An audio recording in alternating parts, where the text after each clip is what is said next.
8ನೇ ತರಗತಿ ವಿಷಯ ವಿಜ್ಞಾನ ಅಧ್ಯಾಯ ಜೀವಕೋಶ ರಚನೆ ಮತ್ತು ಕಾರ್ಯಗಳು. ವಿದ್ಯಾರ್ಥಿಗಳೇ, ನಮ್ಮ ಸುತ್ತಮುತ್ತಲಿರುವಂತಹ ಅನೇಕ ವಸ್ತುಗಳಲ್ಲಿ ನೀವು ಕೆಲವು ಜೀವ ಇರುವಂತಹ ವಸ್ತುಗಳನ್ನು ನೋಡ್ತಾ ಇದ್ದೀರಲ್ವಾ? ಹಾಗೆಯೇ ಕೆಲವೊಂದು ವಸ್ತುಗಳು ಜೀವ ಇಲ್ಲದೇ ಇರುವಂತಹ ವಸ್ತುಗಳನ್ನು ಸಹ ನೀವು ನೋಡ್ತಾ ಇದ್ದೀರಾ. ಹಾಗಾದರೆ ನಮ್ಮ ಸುತ್ತಮುತ್ತಲು ಕಂಡುಬರುವಂತಹ ಜೀವ ಇರುವಂತಹ ವಸ್ತುಗಳಿಗೆ ನಾವು ಸಜೀವಿಗಳು ಎಂದು ಕರೆಯುತ್ತೇವೆ. ಹಾಗೆಯೇ ಜೀವ ಇಲ್ಲದಿರುವಂತಹ ವಸ್ತುಗಳಿಗೆ ನಿರ್ಜೀವಿಗಳು ಎಂದು ಕರೆಯುತ್ತೇವೆ ಎಂದು ನಿಮಗಾಗಲೇ ತಿಳಿದಿದೆ. ಹಾಗಾದರೆ ನಾವು ಜೀವಿಯಿಂದ ಕರೆಯಬೇಕಾದ್ರೆ ಆ ಜೀವಿಯ ದೇಹವು ಯಾವುದರಿಂದ ಮಾಡಲ್ಪಟ್ಟಿರುತ್ತದೆ? ನಿರ್ಜೀವಿಗಳ ದೇಹವು ಪರಮಾಣುಗಳು, ಅಣುಗಳೆಂಬ ಸೂಕ್ಷ್ಮ ಕಣಗಳಿಂದ ಮಾಡಲ್ಪಟ್ಟಿದ್ದರೆ, ಸಜೀವಿಗಳ ದೇಹವು ಜೀವಕೋಶಗಳೆಂಬ ಅತ್ಯಂತ ಸೂಕ್ಷ್ಮವಾದ ಘಟಕಗಳಿಂದ ಮಾಡಲ್ಪಟ್ಟಿರುತ್ತದೆ. 8ನೇ ತರಗತಿ ವಿಷಯ ವಿಜ್ಞಾನ ಅಧ್ಯಾಯ ಜೀವಕೋಶ ರಚನೆ ಮತ್ತು ಕಾರ್ಯಗಳು. ವಿದ್ಯಾರ್ಥಿಗಳೇ, ನಮ್ಮ ಸುತ್ತಮುತ್ತಲು ನಾವು ಅನೇಕ ವಸ್ತುಗಳನ್ನು ನೋಡ್ತಾ ಇದ್ದೀವಿ. ಅದರಲ್ಲಿ ಕೆಲವು ವಸ್ತುಗಳು ಜೀವವನ್ನು ಹೊಂದಿರುವಂತಹ ವಸ್ತುಗಳಾಗಿವೆ. ಹಾಗೆಯೇ ಇನ್ನು ಕೆಲವು ವಸ್ತುಗಳು ಜೀವ ಇಲ್ಲದೆ ಇರುವಂತಹ ವಸ್ತುಗಳನ್ನು ನಾವು ನೋಡ್ತಾ ಇದ್ದೀವಿ. ಹಾಗಾದರೆ ಜೀವ ಇರುವಂತಹ ವಸ್ತುಗಳಿಗೆ ನಾವು ಸಜೀವಿಗಳೆಂದು ಕರೆಯುತ್ತೇವೆ. ಅದೇ ರೀತಿಯಾಗಿ ಜೀವ ಇಲ್ಲದೆ ಇರುವಂತಹ ವಸ್ತುಗಳಿಗೆ ನಾವು ನಿರ್ಜೀವಿಗಳು ಎಂದು ಕರೆಯುತ್ತೇವೆ ಎಂಬುದನ್ನು ನೀವು ಈಗಾಗಲೇ ತಿಳಿದುಕೊಂಡಿದ್ದೀರಾ. ಹಾಗಾದರೆ ಜೀವಿ ಅಂತ ನಾವು ಕರೆಯಬೇಕಾದ್ರೆ ಅವುಗಳ ದೇಹವು ಯಾವುದರಿಂದ ಮಾಡಲ್ಪಟ್ಟಿದೆ ಎಂಬುದು ನಿಮಗೆ ತಿಳಿದಿದೆಯೇ? ನಿರ್ಜೀವಿಗಳ ದೇಹವು ಪರಮಾಣುಗಳು ಮತ್ತು ಅಣುಗಳೆಂಬ ಸೂಕ್ಷ್ಮ ಕಣಗಳಿಂದ ಮಾಡಲ್ಪಟ್ಟಿರುತ್ತದೆ. ಹಾಗಾದರೆ ಜೀವಿಗಳ ದೇಹವು ಯಾವುದರಿಂದ ಮಾಡಲ್ಪಟ್ಟಿದೆ? ಜೀವಕೋಶಗಳೆಂಬ ಅತ್ಯಂತ ಸೂಕ್ಷ್ಮವಾದ ಘಟಕಗಳಿಂದ ಜೀವಿಗಳ ದೇಹವು ಮಾಡಲ್ಪಟ್ಟಿರುತ್ತದೆ.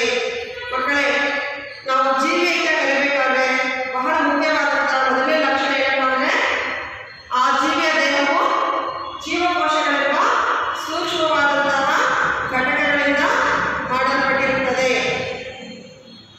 ಮಕ್ಕಳೇ, ಹಾಗಾದರೆ ಜೀವಕೋಶ ಎಂದರೇನು ಎಂಬುದನ್ನು ನಾವೀಗ ತಿಳಿಯೋಣ. ನೀವು ಈ ಚಿತ್ರದಲ್ಲಿ ಗಮನಿಸಿದಂತೆ ಜೀವಕೋಶವು ನಿರ್ದಿಷ್ಟವಾದ ರಚನೆಯನ್ನು ಹೊಂದಿದೆ.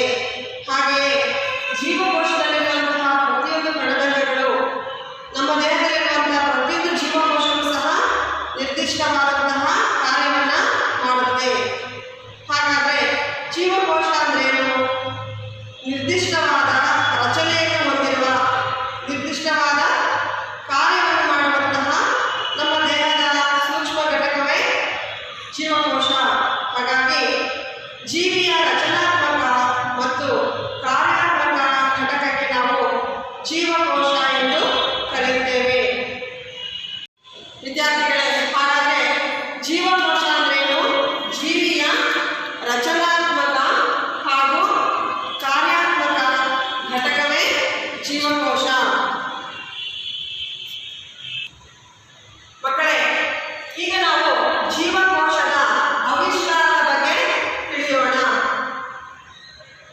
1965ರಲ್ಲಿ ರಾಬರ್ಟ್ ಹುಕ್ ಎಂಬ ವಿಜ್ಞಾನಿಯು ಮೊಟ್ಟ ಮೊದಲು ಬಿಲ್ಲೆಗಳನ್ನು, ತೆಳುವಾದ ಬಿಲ್ಲೆಗಳನ್ನು ಒಂದು ಸರಳ ಸೂಕ್ಷ್ಮದರ್ಶಕದ ಮೂಲಕ ವೀಕ್ಷಿಸಿದರು. ಮೊಟ್ಟ ಮೊದಲು ಜೀವಕೋಶಗಳನ್ನು ವೀಕ್ಷಿಸಿದಂತಹ ವಿಜ್ಞಾನಿ ಎಂದರೆ ರಾಬರ್ಟ್ ಹುಕ್.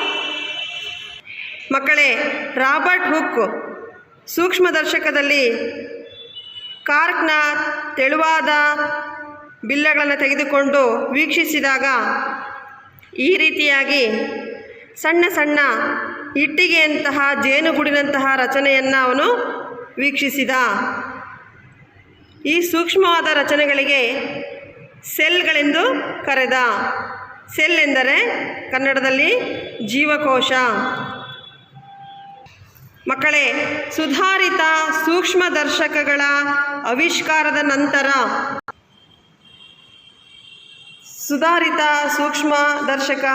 ಇವುಗಳ ಆವಿಷ್ಕಾರದ ನಂತರ ಜೀವಕೋಶಗಳ ರಚನೆಯ ಬಗ್ಗೆ ವೀಕ್ಷಿಸಲು ಸಾಧ್ಯವಾಯಿತು. ರಾಬರ್ಟ್ ಹುಕ್ ರವರ ವೀಕ್ಷಣೆಗಳ ನಂತರ ಮುಂದಿನ 150 ವರ್ಷಗಳಲ್ಲಿ ಜೀವಕೋಶಗಳ ಬಗ್ಗೆ ಸ್ವಲ್ಪವಷ್ಟೇ ತಿಳಿಯಲು ಸಾಧ್ಯವಾಯಿತು. ಅತ್ಯಧಿಕ ವರ್ಧನ ಸಾಮರ್ಥ್ಯವುಳ್ಳ ಸುಧಾರಿತ ಸೂಕ್ಷ್ಮದರ್ಶಕಗಳಿಂದಾಗಿ ನಾವಿಂದು ಜೀವಕೋಶಗಳ ಬಗ್ಗೆ ಸಾಕಷ್ಟು ತಿಳಿದುಕೊಂಡಿದ್ದೇವೆ. ನೀವು ಇಲ್ಲಿ ಚಿತ್ರದಲ್ಲಿ ವೀಕ್ಷಿಸುತ್ತಿರುವುದು ಎಲೆಕ್ಟ್ರಾನ್ ಸೂಕ್ಷ್ಮದರ್ಶಕ. ಅತ್ಯಧಿಕ ವರ್ಧನಾ ಸಾಮರ್ಥ್ಯ ಇರುವಂತಹ ಎಲೆಕ್ಟ್ರಾನ್ ಸೂಕ್ಷ್ಮದರ್ಶಕದ ಮೂಲಕ ವೀಕ್ಷಿಸಿದಾಗ ಕಂಡುಬರುವಂತಹ ಜೀವಕೋಶದ ರಚನೆ. ಮಕ್ಕಳೇ, ಒಂದು ಕಟ್ಟಡದಲ್ಲಿ ಇಟ್ಟಿಗೆಗಳು ಮತ್ತು ಜೀವಿಗಳಲ್ಲಿನ ಜೀವಕೋಶಗಳು ಎರಡೂ ಮೂಲಭೂತ ರಚನಾತ್ಮಕ ಘಟಕಗಳು. ಕಟ್ಟಡಗಳು ಒಂದೇ ರೀತಿಯ ಇಟ್ಟಿಗೆಗಳಿಂದ ಕಟ್ಟಲ್ಪಟ್ಟಿದ್ದರೂ ವಿಭಿನ್ನವಾದ ವಿನ್ಯಾಸ, ರೂಪ ಮತ್ತು ಗಾತ್ರಗಳನ್ನು ಹೊಂದಿರುತ್ತವೆ. ಹಾಗೆಯೇ ಜೀವಿಗಳ ಪ್ರಪಂಚದಲ್ಲಿ ಜೀವಿಗಳು ಪರಸ್ಪರ ವಿಭಿನ್ನವಾಗಿದ್ದರೂ ಜೀವಕೋಶಗಳಿಂದಲೇ ಉಂಟಾಗಿವೆ. ನಾವು ಜೀವಿಯಲ್ಲಿ ಎಷ್ಟೇ ವೈವಿಧ್ಯತೆಯನ್ನು ನೋಡಿದರೂ ಸಹ ಅವುಗಳ ದೇಹವು ಮಾತ್ರ ಸೂಕ್ಷ್ಮ ಜೀವಿಗಳಿಂದಲೇ ಮಾಡಲ್ಪಟ್ಟಿರುತ್ತದೆ. ಜೀವಿಗಳಲ್ಲಿನ ಜೀವಕೋಶಗಳು ನಿರ್ಜೀವವಾದ ಇಟ್ಟಿಗೆಗಳಂತಲ್ಲದೆ ಅವು ಸಂಕೀರ್ಣವಾದ ಜೀವಂತ ರಚನೆಗಳಾಗಿವೆ. ಮಕ್ಕಳೇ, ಇಲ್ಲಿ ನೀವು ಚಿತ್ರದಲ್ಲಿ ಗಮನಿಸಿ. ಮೊದಲನೇ ಚಿತ್ರದಲ್ಲಿರುವುದು ಒಂದು ಗೋಡೆ. ಗೋಡೆಯು ಹೇಗೆ ಇಟ್ಟಿಗೆಗಳಿಂದ ಜೋಡಣೆ ಆಗಿದೆ ಗಮನಿಸಿ. ಹಾಗೆಯೇ ಇದರಂತೆ ನಮ್ಮ ದೇಹವೆಂಬ ಕಟ್ಟಡವು ಯಾವ ಇಟ್ಟಿಗೆಗಳಿಂದಾಗಿದೆ? ಜೀವಕೋಶಗಳೆಂಬ ಈ ರೀತಿ ರಚನೆಗಳಿಂದ ಆಗಿದೆ. ಒಂದು ಈರುಳ್ಳಿ ಪೊರೆಯನ್ನು ತೆಗೆದುಕೊಂಡು ನಾವು ಸೂಕ್ಷ್ಮದರ್ಶಕದಲ್ಲಿ ವೀಕ್ಷಿಸಿದಾಗ ಈ ರೀತಿಯ ಜೀವಕೋಶಗಳು ಕಂಡುಬರುತ್ತವೆ. ಒಂದು ಕೋಳಿ ಮೊಟ್ಟೆಯು ಒಂದೇ ಒಂದು ಜೀವಕೋಶವನ್ನು ಪ್ರತಿನಿಧಿಸುತ್ತದೆ. ಹಾಗೆಯೇ ಅದನ್ನು ನಾವು ಬರಿಗಣ್ಣಿನಿಂದ ನೋಡಬಹುದಾದಷ್ಟು ದೊಡ್ಡದಾಗಿದೆ. ವಿದ್ಯಾರ್ಥಿಗಳೇ, ನಾವು ನಮ್ಮ ಸುತ್ತಮುತ್ತಲೂ ನೋಡುವಂತಹ ಜೀವಿಗಳು ಒಂದೇ ರೀತಿಯಾದ ರಚನೆಯನ್ನು ಹೊಂದಿರುವುದಿಲ್ಲ. ಸಾಕಷ್ಟು ವೈವಿಧ್ಯತೆಯನ್ನು ನಾವು ನೋಡುತ್ತೇವೆ ಅಲ್ಲವೇ? ಅವುಗಳ ಗಾತ್ರದಲ್ಲಿ, ಅವುಗಳ ರಚನೆಯಲ್ಲಿ ಸಾಕಷ್ಟು ನಾವು ವ್ಯತ್ಯಾಸವನ್ನು ನೋಡುತ್ತೇವೆ. ಕಾರಣ ಅವುಗಳ ದೇಹವು ಜೀವಕೋಶಗಳ ಸಂಖ್ಯೆಯಲ್ಲಿ ಭಿನ್ನತೆಯನ್ನು ಹೊಂದಿರುತ್ತದೆ. ಕೆಲವೊಂದು ಜೀವಿಗಳ ದೇಹವು ಒಂದೇ ಒಂದು ಕೋಶದಿಂದ ಮಾಡಲ್ಪಟ್ಟಿರುತ್ತದೆ. ಅಂತಹ ಜೀವಿಗಳಿಗೆ ನಾವು ಏಕಕೋಶೀಯ ಜೀವಿಗಳು ಎಂದು ಕರೆಯುತ್ತೇವೆ. ಉದಾಹರಣೆ ಅಮೀಬಾ, ಯುಗ್ಲಿನಾ, ಪ್ಯಾರಾಮಿಸಿಯಂತಹ ಈ ಜೀವಿಗಳು ಒಂದೇ ಒಂದು ಕೋಶದಿಂದ ಮಾಡಲ್ಪಟ್ಟಿರುತ್ತವೆ. ಇವುಗಳಿಗೆ ನಾವು ಏಕಕೋಶ ಜೀವಿಗಳು ಎನ್ನುತ್ತೇವೆ. ಮಕ್ಕಳೇ, ಇಲ್ಲಿ ಚಿತ್ರದಲ್ಲಿ ಗಮನಿಸಿ. ಒಂದೇ ಒಂದು ಕೋಶದಿಂದ ಮಾಡಲ್ಪಟ್ಟಿರುವಂತಹ ಜೀವಿಯಾದಂತಹ ಅಮೀಬಾ ಏಕಕೋಶ ಜೀವಿಯಾಗಿದೆ. ಹಾಗೆಯೇ ಮತ್ತೊಂದು ಜೀವಿಯನ್ನು ಗಮನಿಸಿ, ಯುಗ್ಲಿನಾ. ಇದು ಸಹ ಒಂದೇ ಒಂದು ಕೋಶದಿಂದ ಮಾಡಲ್ಪಟ್ಟಿದ್ದು ಏಕಕೋಶ ಜೀವಿಯಾಗಿದೆ. ಅದೇ ರೀತಿಯಾಗಿ ಮತ್ತೊಂದು ಏಕಕೋಶ ಜೀವಿ ಪ್ಯಾರಾಮೀಸಿಯಂ. ಹೀಗೆ ಇವುಗಳ ದೇಹವು ಕೇವಲ ಒಂದೇ ಒಂದು ಕೋಶದಿಂದ ಮಾಡಲ್ಪಟ್ಟಿರುತ್ತದೆ. ಆದ್ದರಿಂದ ಇವುಗಳಿಗೆ ಏಕಕೋಶ ಜೀವಿಗಳು ಎನ್ನುತ್ತೇವೆ. ಬ್ಯಾಕ್ಟೀರಿಯಾದಂತಹ ಸೂಕ್ಷ್ಮ ಜೀವಿಗಳು ಸಹ ಏಕಕೋಶೀಯ ಜೀವಿಗಳಾಗಿವೆ. ಮಕ್ಕಳೇ, ಈಗ ನಾವು ಬಹುಕೋಶ ಜೀವಿಗಳು ಎಂದರೇನು ಎಂಬುದರ ಬಗ್ಗೆ ತಿಳಿಯೋಣ. ಜೀವಿಗಳ ದೇಹವು ಅನೇಕ ಕೋಶಗಳಿಂದ ಮಾಡಲ್ಪಟ್ಟಿದ್ದರೆ ಮಿಲಿಯನ್ ಟ್ರಿಲಿಯನ್ ಗಟ್ಟಲೆ ಜೀವಕೋಶಗಳಿಂದ ಮಾಡಲ್ಪಟ್ಟಿರುವಂತಹ ಅನೇಕ ಕೋಶಗಳಿಂದ ಮಾಡಲ್ಪಟ್ಟಿರುವ ಜೀವಿಗಳೇ ಬಹುಕೋಶೀಯ ಜೀವಿಗಳು. ಹಾಗಾದರೆ ಬಹುಕೋಶ ಜೀವಿಗಳು ಯಾವ್ಯಾವುದು? ಎಲ್ಲ ಪಕ್ಷಿಗಳನ್ನು ನೋಡ್ತಾ ಇದ್ದೀರಾ, ಕೀಟಗಳನ್ನು ನೋಡ್ತಾ ಇದ್ದೀರಾ, ಹಾಗೆ ಮಾನವ ಸೇರಿದಂತೆ ಅನೇಕ ಪ್ರಾಣಿಗಳೆಲ್ಲವೂ ಸಹ, ಹಾಗೆ ಮೇಲ್ಮಟ್ಟದ ಎಲ್ಲ ಸಸ್ಯಗಳು ಬಹುಕೋಶ ಜೀವಿಗಳಾಗಿವೆ. ವಿದ್ಯಾರ್ಥಿಗಳೇ, ನಮ್ಮ ಸುತ್ತಮುತ್ತಲು ಕಂಡುಬರುವಂತಹ ಸಸ್ಯಗಳು, ಪ್ರಾಣಿಗಳು ಇವೆಲ್ಲವೂ ಸಹ ಬಹುಕೋಶೀಯ ಜೀವಿಗಳಾಗಿವೆ.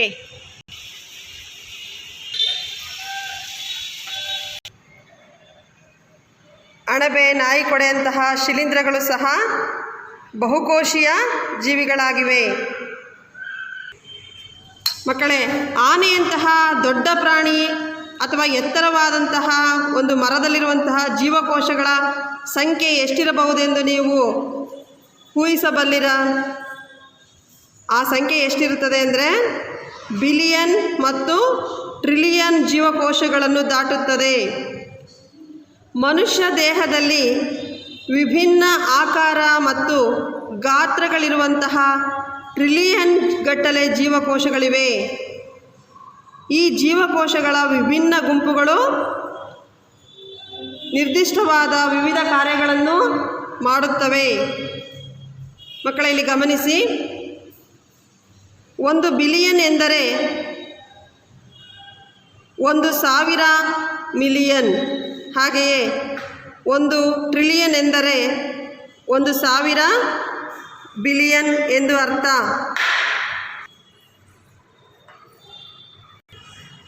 ಮಕ್ಕಳೇ, ಈಗ ನಾವು ಜೀವಕೋಶಗಳ ಆಕಾರದ ಬಗ್ಗೆ ತಿಳಿಯೋಣ.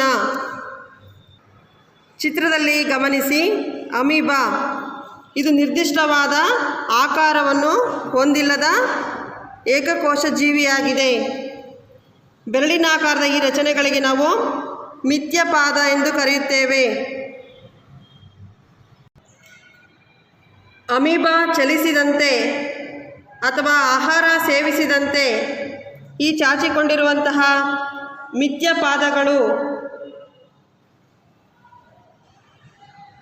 ಕಾಣಿಸಿಕೊಳ್ಳುತ್ತವೆ ಮತ್ತು ಕಣ್ಮರೆಯಾಗುತ್ತವೆ. ಅಮೀಬಾದ ಚಲನಾಂಗಗಳು ಮಿಥ್ಯಪಾದಗಳಾಗಿವೆ.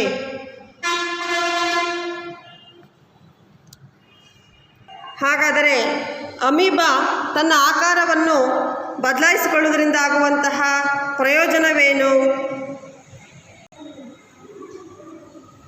ಇದು ಆ ಜೀವಿಯ ದೇಹದ ಚಲನೆಗೆ ಅನುಕೂಲವಾಗಿದೆ. ಹಾಗೆಯೇ ಆಹಾರವನ್ನು ಪಡೆಯಲು ಸಹ ಅನುಕೂಲವಾಗಿದೆ. ಮಕ್ಕಳೇ, ಮನುಷ್ಯನ ರಕ್ತದಲ್ಲಿ ಕಂಡುಬರುವಂತಹ ಬಿಳಿ ರಕ್ತ ಕಣಗಳು ಸಹ ತಮ್ಮ ಆಕಾರವನ್ನು ಬದಲಿಸುವಂತಹ ಏಕಕೋಶ ಜೀವಕ್ಕೆ ಮತ್ತೊಂದು ಉದಾಹರಣೆಯಾಗಿದೆ. ಆದರೆ ಬಿಳಿ ರಕ್ತ ಕಣ ಒಂದು ಜೀವಕೋಶವಾದರೆ ಅಮೀಬಾ ಸ್ವತಂತ್ರವಾದ ಅಸ್ತಿತ್ವವನ್ನು ಹೊಂದಿರುವಂತಹ ಒಂದು ಪರಿಪೂರ್ಣವಾದಂತಹ ಜೀವಿಯಾಗಿದೆ. ಮಕ್ಕಳೇ, ಇಲ್ಲಿ ಚಿತ್ರವನ್ನು ಗಮನಿಸಿ. ಜೀವಕೋಶಗಳು ವಿವಿಧ ಆಕಾರವನ್ನು ಹೊಂದಿರುತ್ತವೆ ಎಂಬುದನ್ನು ನಾವು ಇಲ್ಲಿ ನೋಡಬಹುದು. ಮಾನವನ ರಕ್ತದಲ್ಲಿರುವಂತಹ ಕೆಂಪು ರಕ್ತ ಕಣಗಳು ದುಂಡಾಕಾರದಲ್ಲಿವೆ. ಹಾಗೆಯೇ ನಮ್ಮ ದೇಹದಲ್ಲಿರುವಂತಹ ಸ್ನಾಯು ಜೀವಕೋಶಗಳು ಕದಿರಿನಾಕಾರದಲ್ಲಿವೆ. ನೋಡಿ, ಈ ಕಡೆ ಎರಡು ಕಡೆನೂ ಚೂಪಾದ ಆಕಾರವನ್ನು ಹೊಂದಿವೆ. ಕದಿರಿನಾಕಾರದಲ್ಲಿರುವಂತಹ ಸ್ನಾಯು ಜೀವಕೋಶಗಳು. ಹಾಗೆ ದೊಡ್ಡದಾದಂಥ ಜೀವಕೋಶ ಉದ್ದನೆಯ ಕವಲೊಡೆದಂತಹ ಈ ಜೀವಕೋಶ ಯಾವುದು ಅಂದರೆ ನರಕೋಶ. ಹೀಗೆ ಜೀವಕೋಶದ ಆಕಾರಗಳು ವಿಭಿನ್ನವಾಗಿರುತ್ತವೆ. ಪ್ರತಿಯೊಂದು ಜೀವಕೋಶವೂ ಸಹ ನಿರ್ದಿಷ್ಟವಾದಂತಹ ರಚನೆಯನ್ನು ಹೊಂದಿರುತ್ತದೆ, ಹಾಗೆ ನಿರ್ದಿಷ್ಟವಾದಂತಹ ಕಾರ್ಯವನ್ನು ಮಾಡುತ್ತದೆ. ಹಾಗಾದರೆ ಜೀವಕೋಶದ ಯಾವ ಭಾಗವು ಅದಕ್ಕೆ ಆಕಾರವನ್ನು ನೀಡುತ್ತದೆ ಎಂದು ನೀವು ಊಹಿಸಬಲ್ಲಿರಾ? ಮಕ್ಕಳೇ, ಇಲ್ಲಿ ನೀವು ಚಿತ್ರದಲ್ಲಿ ಗಮನಿಸಿದಂತೆ ಪ್ರತಿಯೊಂದು ಜೀವಕೋಶವು ಸಸ್ಯ ಜೀವಕೋಶ ಆಗಿರಲಿ ಅಥವಾ ಪ್ರಾಣಿ ಜೀವಕೋಶ ಆಗಿರಲಿ ಒಂದು ತೆಳುವಾದ ಪೊರೆಯಿಂದ ಆವೃತವಾಗಿರುತ್ತದೆ. ಈ ತೆಳುವಾದ ಪೊರೆಗೆ ನಾವೇಂತ ಕರಿತೀವಿ? ಕೋಶ ಪೊರೆ ಎಂದು ಕರೆಯುತ್ತೇವೆ. ಈ ಕೋಶ ಪೊರೆಯು ಜೀವಕೋಶಗಳಿಗೆ ನಿರ್ದಿಷ್ಟವಾದಂತಹ ಆಕಾರವನ್ನು ಕೊಡುತ್ತದೆ.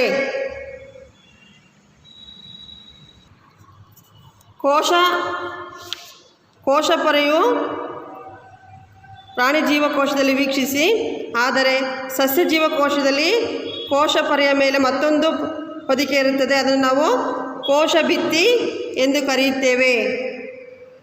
ಇವು ಆ ಜೀವಕೋಶಕ್ಕೆ ನಿರ್ದಿಷ್ಟವಾದಂತಹ ಆಕಾರವನ್ನು ಕೊಡುತ್ತದೆ. ಮಕ್ಕಳೇ, ಈಗ ನಾವು ಜೀವಕೋಶಗಳ ಗಾತ್ರವನ್ನು ತಿಳಿದುಕೊಳ್ಳೋಣ. ಜೀವಿಗಳಲ್ಲಿ ಜೀವಕೋಶದ ಗಾತ್ರವು 1 ಮೀಟರಿನ 1,00,000ದಲ್ಲಿ 1 ಭಾಗವಾಗಿರುತ್ತದೆ. ಅಷ್ಟು ಚಿಕ್ಕದಾಗಿರುತ್ತದೆ. ಮೈಕ್ರೋಮೀಟರ್ ಅಥವಾ ಮೈಕ್ರಾನ್ ಎಂಬ ಏಕಮಾನದಿಂದ ನಾವು ಸೂಚಿಸುತ್ತೇವೆ. ಇನ್ನು ಕೆಲವು ಸೆಂಟಿಮೀಟರ್ಗಳಷ್ಟು ದೊಡ್ಡದಾಗಿರಬಹುದು. ಬಹುತೇಕ ಜೀವಕೋಶಗಳು ಗಾತ್ರದಲ್ಲಿ ಬಹಳ ಅತ್ಯಂತ ಸೂಕ್ಷ್ಮವಾಗಿದ್ದು ನಮ್ಮ ಬರಿಗಣ್ಣಿಗೆ ಕಾಣುವುದಿಲ್ಲ. ಹಾಗಾದರೆ ನಾವು ಜೀವಕೋಶಗಳನ್ನು ಯಾವುದರ ಸಹಾಯದಿಂದ ವೀಕ್ಷಿಸಬಹುದು? ಸೂಕ್ಷ್ಮದರ್ಶಕ ಯಂತ್ರದ ಸಹಾಯದಿಂದ ನಾವು ಈ ಜೀವಕೋಶಗಳನ್ನು ವೀಕ್ಷಿಸಬಹುದು. ಜೀವಕೋಶಗಳನ್ನು ಸೂಕ್ಷ್ಮದರ್ಶಕದ ಸಹಾಯದಿಂದ ಗಾತ್ರದಲ್ಲಿ ಹಿಗ್ಗಿಸಬೇಕಾಗುತ್ತದೆ ಅಥವಾ ವರ್ಧಿಸಬೇಕಾಗುತ್ತದೆ. ಅತ್ಯಂತ ಚಿಕ್ಕ ಜೀವಕೋಶ ಬ್ಯಾಕ್ಟೀರಿಯಾದಾಗಿದ್ದು 0.1 ಮೈಕ್ರೋಮೀಟರ್ನಿಂದ 0.5 ಮೈಕ್ರೋಮೀಟರ್ ಅಳತೆಯನ್ನು ಹೊಂದಿರುತ್ತದೆ. ಅತ್ಯಂತ ದೊಡ್ಡ ಜೀವಕೋಶ ಉಷ್ಟ್ರಪಕ್ಷಿಯ ಮೊಟ್ಟೆಯದಾಗಿದ್ದು 170 ಮಿಲಿಮೀಟರ್ ಇಂಟು 130 ಮಿಲಿಮೀಟರ್ ಅಳತೆಯನ್ನು ಹೊಂದಿರುತ್ತದೆ. ಮಕ್ಕಳೇ, ನಿಮ್ಮ ಪಠ್ಯಪುಸ್ತಕದಲ್ಲಿರುವಂತಹ 11.2 ಈ ಚಟುವಟಿಕೆಯನ್ನು ನೀವು ಕೈಗೊಳ್ಳಿರಿ. ಒಂದು ಕೋಳಿ ಮೊಟ್ಟೆಯನ್ನು ಬೇಯಿಸಿ ಅದರ ಹೊರ ಕವಚವನ್ನು ತೆಗೆಯಬೇಕು. ಆಗ ನೀವು ಏನನ್ನು ಗಮನಿಸುವಿರಿ? ಒಂದು ಬಿಳಿಯ ವಸ್ತುವು ಹಳದಿ ಭಾಗವನ್ನು ಆವರಿಸಿರುವುದನ್ನು ನೀವು ಗಮನಿಸುತ್ತೀರಾ? ಬಿಳಿ ವಸ್ತುವು ಆಲ್ಬ್ಯೂಮಿನ್ ಎಂಬ ಪ್ರೋಟೀನಿಂದ ಆಗಿರುತ್ತದೆ. ಬಿಳಿ ವಸ್ತುವು ಆಲ್ಬ್ಯೂಮಿನ್ ಆಗಿದ್ದು ಕುದಿಸಿದಾಗ ಏನಾಗುತ್ತದೆ? ಅದು ಘನರೂಪಕ್ಕೆ, ಬಿಳಿ ಬಣ್ಣದ ಘನರೂಪಕ್ಕೆ ಬರುತ್ತದೆ. ಹಾಗೆಯೇ ಮೊಟ್ಟೆಯ ಹಳದಿಯ ಭಾಗವು ಪ್ರಮುಖವಾಗಿ ಹಳದಿಯ ಭಾಗ ಏನಾಗಿದೆ? ಮೊಟ್ಟೆಯ ಭಂಡಾರವಾಗಿದೆ.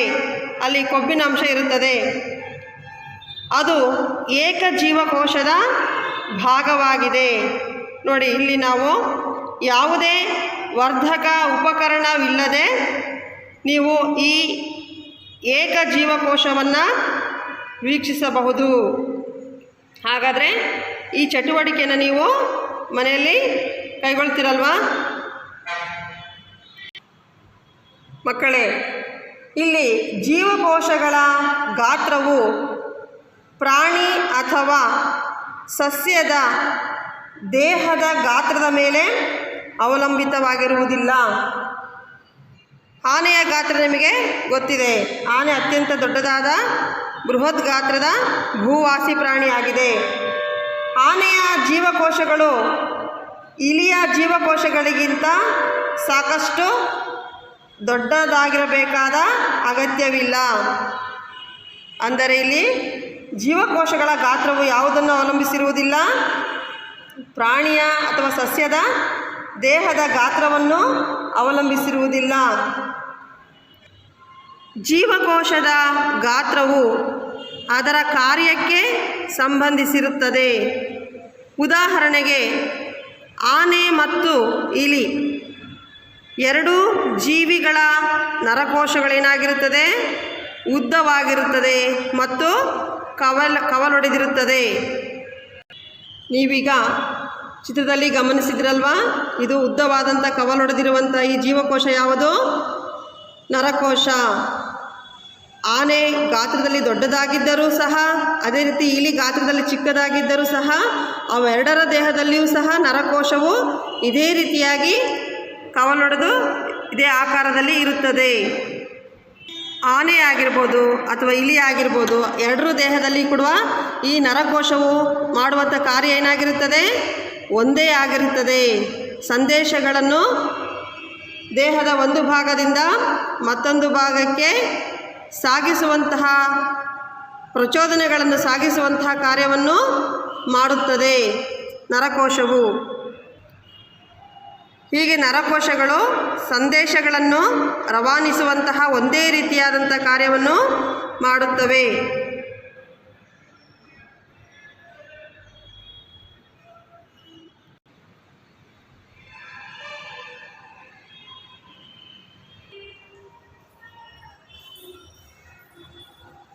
ವಿದ್ಯಾರ್ಥಿಗಳೇ, ಇದುವರೆಗೂ ನೀವು ಅಧ್ಯಾಯ ಜೀವಕೋಶ ರಚನೆ ಮತ್ತು ಕಾರ್ಯಗಳು, ಈ ಅಧ್ಯಾಯದಲ್ಲಿ ಜೀವಕೋಶ ಅಂದರೇನು, ಜೀವಕೋಶವನ್ನು ಮುಖ್ಯವಾಗಿ ಆವಿಷ್ಕಾರ ಮಾಡಿದಂತಹ ವಿಜ್ಞಾನಿ ಯಾರು, ಹಾಗೆ ಜೀವಕೋಶಗಳನ್ನು ಅವುಗಳ ಸಂಖ್ಯೆಗಳಿಗೆ ಅನುಗುಣವಾಗಿ ನಾವು ಏಕಕೋಶ ಜೀವಿಗಳು ಮತ್ತು ಬಹುಕೋಶ ಜೀವಿಗಳನ್ನು ಹೇಗೆ ವಿಂಗಡಿಸಲಾಗಿದೆ ಎಂಬುದನ್ನು ತಿಳ್ಕೊಂಡ್ರಿ. ಹಾಗೆಯೇ ಜೀವಕೋಶಗಳ ವಿವಿಧ ಆಕಾರಗಳು, ಗಾತ್ರಗಳ ಬಗ್ಗೆ ನೀವು ತಿಳ್ಕೊಂಡ್ರಿ.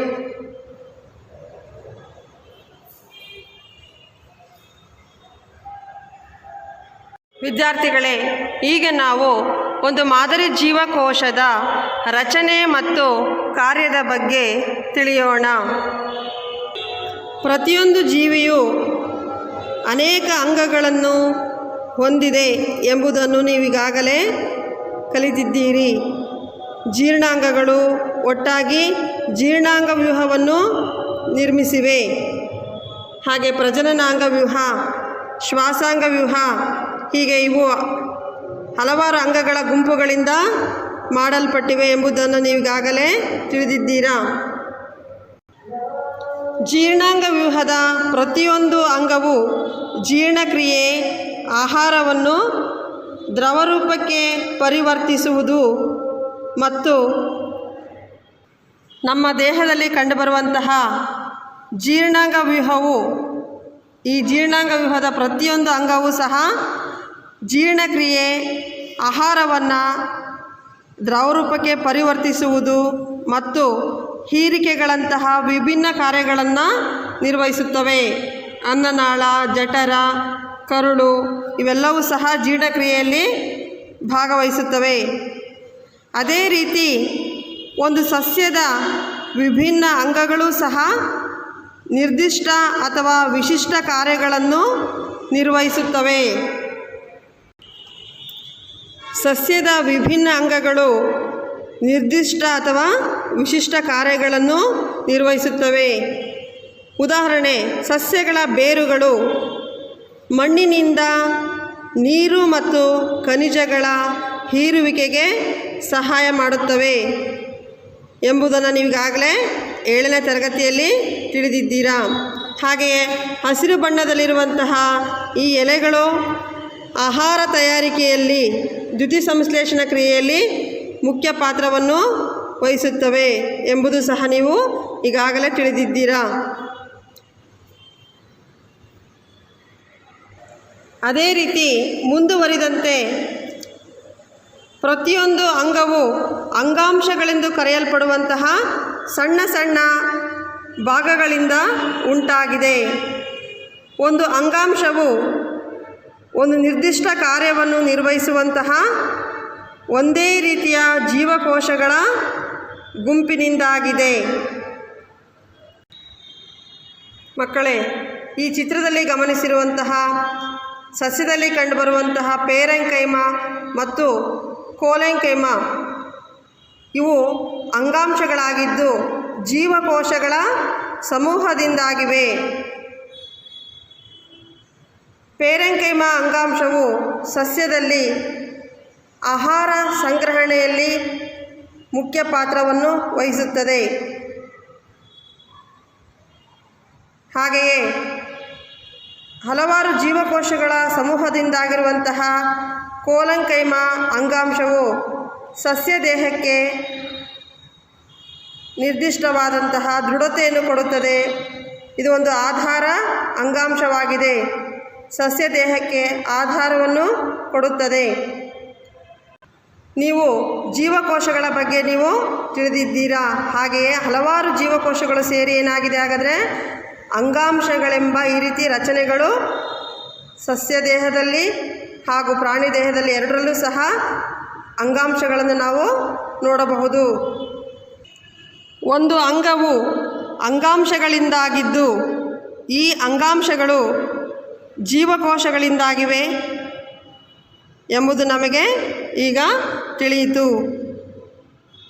ಜೀವಕೋಶಗಳಿಂದ ಅಂಗಾಂಶ, ಅಂಗಾಂಶಗಳಿಂದ ಅಂಗ, ಹಾಗೆ ಹಲವಾರು ಅಂಗಗಳು ಸೇರಿ ಇಂತಹ ಅಂಗವ್ಯೂಹಗಳ ಆಗಿವೆ. ಜೀರ್ಣಾಂಗ ವ್ಯೂಹ, ಶ್ವಾಸಾಂಗ ವ್ಯೂಹ. ನೋಡಿ, ಶ್ವಾಸಾಂಗ ವ್ಯೂಹವು ಸಹ ಅನೇಕ ಅಂಗಗಳಿಂದ ಆಗಿರುವಂತಹ ಅಂಗವ್ಯೂಹವಾಗಿದೆ. ಹಾಗೆಯೇ ಮೂತ್ರಜನಕಾಂಗ ವ್ಯೂಹ, ಒಂದು ಜೊತೆ ಮೂತ್ರಜನಕಾಂಗ, ಮೂತ್ರನಾಳ, ಮೂತ್ರಾಶಯ, ಗುದದ್ವಾರ ಹೀಗೆ ಅಂಗಗಳಿಂದಾಗಿರುವಂತಹ ಅಂಗವ್ಯೂಹ ಮೂತ್ರಜನಕಾಂಗ ವ್ಯೂಹ. ಹಾಗಾದರೆ ಒಂದು ಅಂಗವು ಅಂಗಾಂಶಗಳಿಂದಾಗಿದ್ದು ಈ ಅಂಗಾಂಶಗಳು ಯಾವುದರಿಂದಾಗಿವೆ? ಜೀವಕೋಶಗಳಿಂದಾಗಿವೆ ಎಂಬುದನ್ನು ನಾವು ತಿಳಿದುಕೊಂಡೆವು.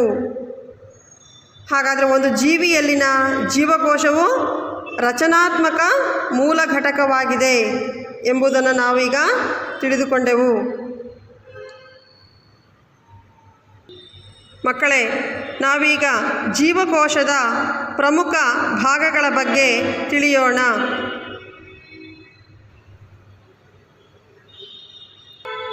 ಒಂದು ಜೀವಕೋಶದ 3 ಪ್ರಮುಖ ಭಾಗಗಳೆಂದರೆ ಕೋಶಪೊರೆ, ಕೋಶದ್ರವ್ಯ ಹಾಗೂ ಗೋಲಾಕಾರದಲ್ಲಿ ಕಂಡುಬರುವಂತಹ ಕೋಶಕೇಂದ್ರ. ಇವು ಜೀವಕೋಶದ 3 ಪ್ರಮುಖವಾದಂತಹ ಭಾಗಗಳು. ಕೋಶಪೊರೆಯನ್ನು ನೋಡಿ, ಈ ರೀತಿ ಕೋಶವನ್ನು ಆವರಿಸಿರುವಂತಹ ಈ ಕೋಶಪೊರೆಯನ್ನು ಪ್ಲಾಸ್ಮಾ ಪೊರೆ ಎಂದು ಸಹ ಕರೆಯುತ್ತೇವೆ. ಕೋಶಪೊರೆಯು ಜೀವಕೋಶಗಳನ್ನು ಪರಸ್ಪರ ಪ್ರತ್ಯೇಕಿಸುತ್ತದೆ ಮತ್ತು ಅದರ ಸುತ್ತಲಿನ ಮಾಧ್ಯಮದಿಂದಲೂ ಸಹ ಪ್ರತ್ಯೇಕಿಸುತ್ತದೆ. ಕೋಶಪೊರೆಯು ಸೂಕ್ಷ್ಮವಾದಂತಹ ರಂಧ್ರಗಳಿಂದಾಗಿದ್ದು ಜೀವಕೋಶದ ಒಳ ಹೋಗುವ ಮತ್ತು ಹೊರಬರುವ ವಸ್ತುಗಳ ಚಲನೆಯನ್ನು ನಿಯಂತ್ರಿಸುತ್ತದೆ.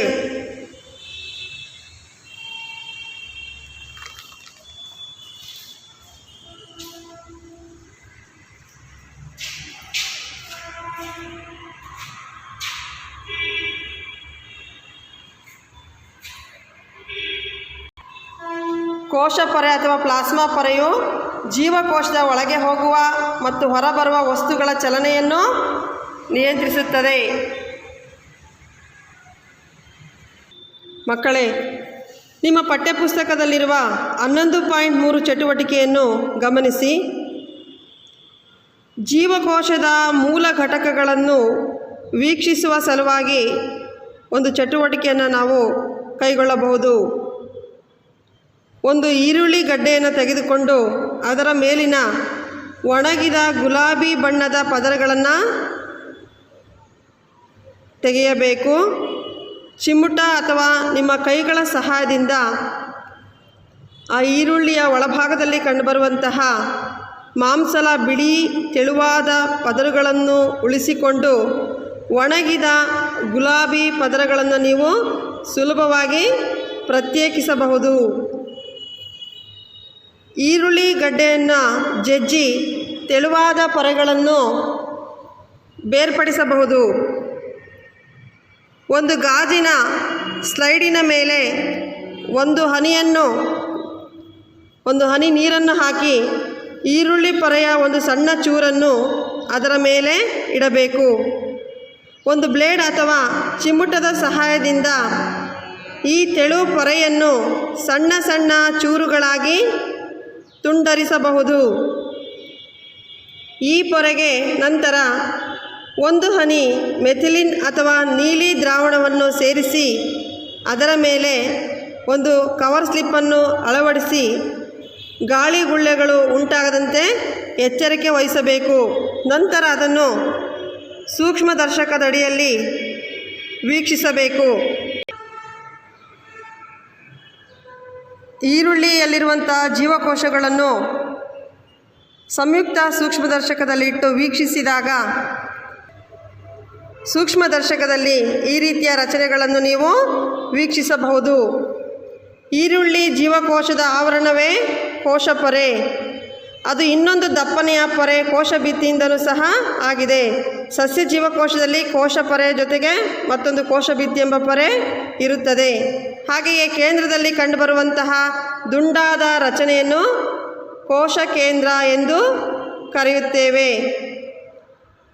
ಕೋಶ ಕೇಂದ್ರ ಮತ್ತು ಕೋಶ ಪೊರೆಯ ನಡುವಿನ ಲೋಳೆಯಂತಹ ವಸ್ತುವನ್ನು ನಾವು ಕೋಶ ದ್ರವ್ಯ ಎಂದು ಕರೆಯುತ್ತೇವೆ. ಮಕ್ಕಳೇ, ಜೀವಕೋಶದಲ್ಲಿ ಕಂಡುಬರುವಂತಹ ಲೋಳೆಯಂತಹ ದ್ರವಕ್ಕೆ ನಾವು ಕೋಶ ದ್ರವ್ಯ ಅಥವಾ ಕೋಶ ರಸ ಎಂದು ಕರೆಯುತ್ತೇವೆ.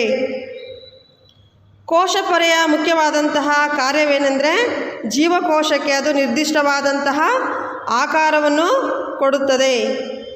ಸಸ್ಯ ಜೀವಕೋಶಗಳಲ್ಲಿ ಕೋಶ ಪೊರೆಯ ಜೊತೆಗೆ ಮತ್ತೊಂದು ಕೋಶ ಭಿತ್ತಿ ಎಂಬ ಹೊದಿಕೆ ಕಂಡುಬರುವುದನ್ನು ನೀವು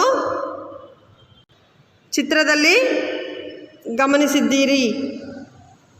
ಕೋಶ ಭಿತ್ತಿ ಇದು ಸಸ್ಯ ದೇಹಕ್ಕೆ ನಿರ್ದಿಷ್ಟವಾದಂತಹ ಆಕಾರವನ್ನು ಕೊಡುತ್ತದೆ. ಕೋಶ ಪೊರೆಯನ್ನು ಆವರಿಸಿದ ಈ ಹೆಚ್ಚುವರಿ ಪದರವು ಸಸ್ಯಗಳಿಗೆ ರಕ್ಷಣೆಗಾಗಿ ಅಗತ್ಯವಾಗಿದೆ. ಉಷ್ಣತೆಯಲ್ಲಿನ ಏರಿಳಿತ, ಗಾಳಿಯ ಅಧಿಕ ವೇಗ, ವಾತಾವರಣದಲ್ಲಿನ ತೇವಾಂಶ ಇತ್ಯಾದಿಗಳಿಂದ ಸಸ್ಯ ಜೀವಕೋಶಗಳಿಗೆ ರಕ್ಷಣೆಯ ಅಗತ್ಯವಿರುತ್ತದೆ. ಸಸ್ಯಗಳು ಚಲಿಸುವುದಿಲ್ಲ, ಆದ್ದರಿಂದ ಅವು ಈ ವ್ಯತ್ಯಾಸಗಳಿಗೆ ತೆರೆದುಕೊಳ್ಳುತ್ತವೆ. ಟ್ರೇಡೆಸ್ ಕ್ಷಾಂಶೀಯ ದೊಡ್ಡ ನೀಲಿ, ಬಿಳಿ ಅಥವಾ ಕಡುಗೆಂಪು ಹೂ ಬಿಡುವ ಒಂದು ಬಳ್ಳಿಯಾಗಿದೆ. ಇದು ಎಲೋಡಿಯಾ ಅಥವಾ ರಿಯೋ ಎಂಬ ಸಸ್ಯಗಳ ಎಲೆಯ ಪೊರೆಯಲ್ಲೂ ಸಹ ನಾವು ಜೀವಕೋಶಗಳನ್ನು ವೀಕ್ಷಿಸಬಹುದು. ಹಾಗೆಯೇ ನಿಮ್ಮ ಪಠ್ಯಪುಸ್ತಕದಲ್ಲಿರುವಂಥ ಚಟುವಟಿಕೆ 11.4 ಸಹಾಯದಿಂದಲೂ ಸಹ ನೀವು ಪ್ರಾಣಿ ಜೀವಕೋಶಗಳನ್ನು ಮನುಷ್ಯನ ಕೆನ್ನೆಯ ಒಳಭಾಗದಲ್ಲಿರುವಂಥ ಜೀವಕೋಶಗಳನ್ನು ತೆಗೆದು ಸೂಕ್ಷ್ಮದರ್ಶಕದಲ್ಲಿ ವೀಕ್ಷಿಸಿದಾಗ, ಸ್ಲೈಡ್ ಮೇಲಿಟ್ಟು ನಾವು ಸೂಕ್ಷ್ಮದರ್ಶಕದಲ್ಲಿ ವೀಕ್ಷಿಸಿದಾಗ ಈ ರೀತಿ ಜೀವಕೋಶಗಳು, ಪ್ರಾಣಿ ಜೀವಕೋಶಗಳು ಕಂಡುಬರುತ್ತವೆ.